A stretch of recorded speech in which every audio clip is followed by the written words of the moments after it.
hi there, Internet. My name's Court, and you've got courtside seats for my review of The Grudge. Let's do it.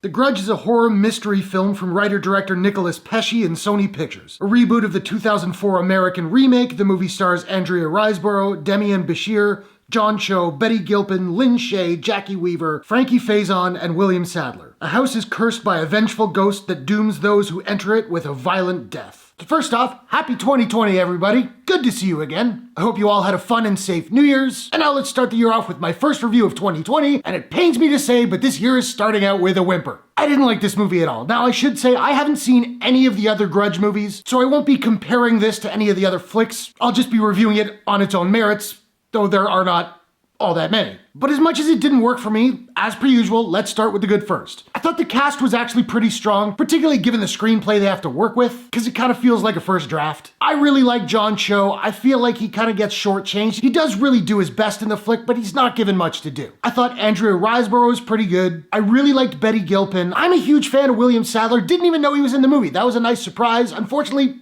I didn't dig him that much in this flick. For me, the standouts were Frankie Faison, who was really good, and Lin Shaye, who again is not in the movie very much, but when she's on screen, she's amazing. I thought the score was actually really good. There were some really cool shots, and I thought the sound design was great. It wasn't particularly original, but all that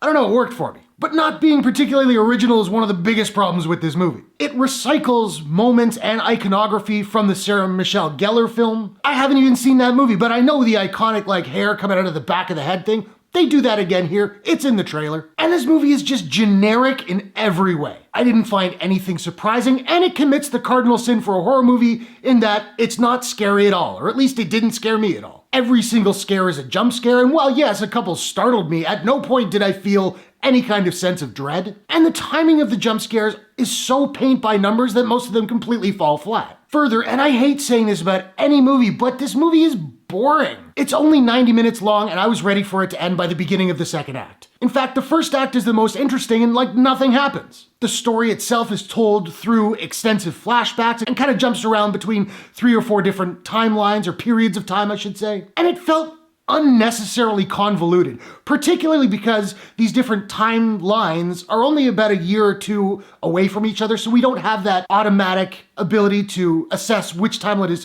which timeline based on things like fashion or cell phone technology or anything like that. And while I did follow along pretty well, there were a couple scenes where at the beginning of the scene it would take me a minute to go okay, which timeline are we in right now? Now, there are a lot of big studio horror films that don't really concern themselves with developing backstory for a character. Oftentimes it's just hot 30-something, playing hot 20-something, jump scare, dead, done, move on. And I will give this movie credit where credit is due. They try to develop the characters, give them a backstory, make us care about them. So we worry that they might die. They did that, and I respect that. It didn't work at all. There wasn't a single character whose potential death had me worried, but I respect them for trying. I hate to start off the year this way, but I really don't recommend spending your money to see this one, mainly because you've already seen it many, many times in different movies with different titles. It's dull, it's not scary, it's excruciatingly generic, and honestly, I think when it comes to the Grudge franchise, probably time to give it up. Now, I don't have a proprietary rating system as of yet, so I'm just trying to figure out what I'm gonna give The Grudge, and I think I'm gonna give The Grudge a out of 10. So now I want to know, have you seen The Grudge? What did you think about it? What is your most anticipated horror film of the year? Whatever your thoughts, hit the comments below. Let's discuss. If you enjoyed this review, please smash that like button and give it a share if you really enjoyed it. And hey, why not take a second? Do me a favor, click subscribe and ring that bell to subscribe to my channel for more movie reviews, entertainment news, trailer reactions, all that good stuff. Thanks very much for watching. I'll see you guys in the next one. Take care.